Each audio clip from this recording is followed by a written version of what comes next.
خواجہ غریب نواز چشتی رحمت اللہ تعالی علیہ کی مزار مبارک کو ہندوستان کے بادشاہ اورنگزیب عالمگیر نے توڑنے کا ارادہ کیا۔ بادشاہ اورنگزیب کو ولیوں کے مطابق یہ غلط فہمی تھی کہ مرنے کے بعد مزاروں میں انہیں زندہ کیا جاتا ہے۔ اپنی اسی وہم کو دور کرنے کے لیے بادشاہ اورنگزیب ایک روز غریب نواز کی زیارت کرنے کے لیے اجمیر شریف تشریف لے گئے، اور جب اجمیر پہنچے اور اجمیر پہنچ کر اورنگزیب نے اپنے قاضی سے کہا کہ چلو مان لیتا ہوں کہ غریب نواز اللہ کے ولی ہے، مگر میں تبھی یہ مانوں گا جب میں ان کو سلام پیش کروں گا تو وہ مجھے سلام کا جواب ملنا چاہیے۔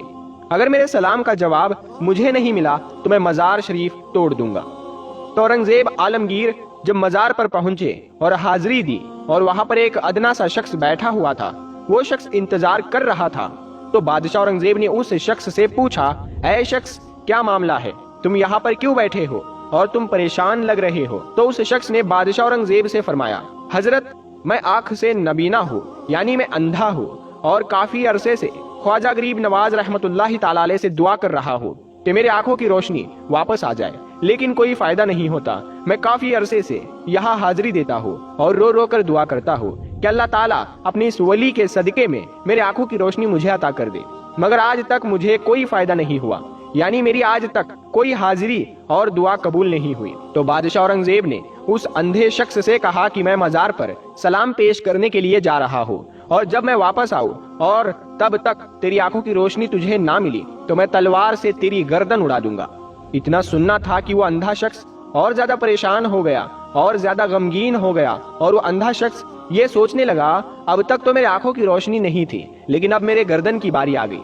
یعنی وہ اندھا شخص کہنے لگا، اب تک تو میں میرے آنکھوں سے پریشان تھا کہ میری آنکھوں کی روشنی نہیں ہے، میں اندھا ہوں، لیکن بادشاہ نے جب میری گردن اڑانے کی بات کہی ہے، یعنی اب میرا بچنا بہت مشکل نظر آ رہا ہے۔ پھر اس اندھے شخص نے زور زور سے رو رو کر اور تڑپ تڑپ کر خواجہ غریب نواز سے فریاد کرنے لگا، اور جب بادشاہ اورنگزیب نے خواجہ غریب نواز کو سلام پیش کیا، یعنی جب بادشاہ اورنگزیب مزار کے پاس گئے اور مزار کے پاس جا کر انہوں نے سلام عرض کیا تو مزار میں سے کوئی جواب نہیں ملا۔